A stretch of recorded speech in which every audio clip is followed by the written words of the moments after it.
कहानी मौसी की ममता। एक छोटे से गांव में एक बिल्ली मौसी रहती थी। मौसी का रंग सफेद था और उसकी आंखें हरे नगीनों जैसी चमकती थीं। वह गांव के हर बच्चे की प्यारी थी, लेकिन सबसे ज्यादा ध्यान वह अपने 3 छोटे छोटे बच्चों पर देती थी।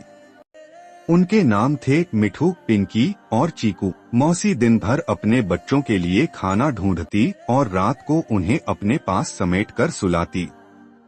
उसके बच्चों की दुनिया सिर्फ उसकी गोद में सिमटी हुई थी। एक दिन गांव में जोरदार बारिश हुई। मौसम इतना खराब हो गया कि खेतों में पानी भर गया और ठंडी हवाओं ने सबको कांपने पर मजबूर कर दिया।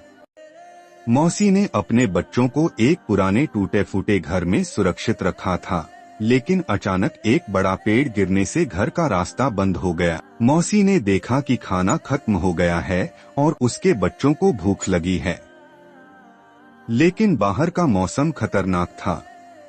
दिल में डर के बावजूद ममता की ताकत ने उसे हिम्मत दी। वह भीगी हुई गलियों में अपने नन्हे बच्चों के लिए खाने की तलाश में निकल पड़ी।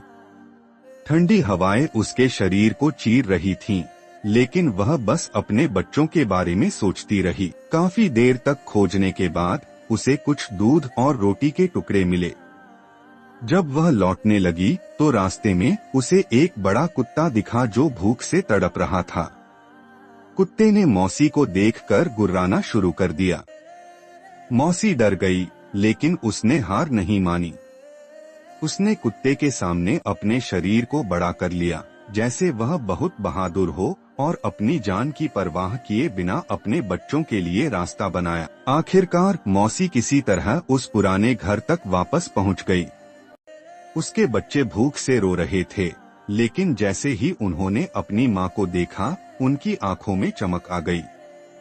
मौसी ने उन्हें खाना खिलाया और अपनी गर्म गोद में सुला लिया। उस दिन बच्चों ने जाना कि मां की ममता में कितनी ताकत होती है। चाहे कितनी भी मुश्किल क्यों न आए, एक मां अपने बच्चों के लिए हर तूफान से लड़ जाती है।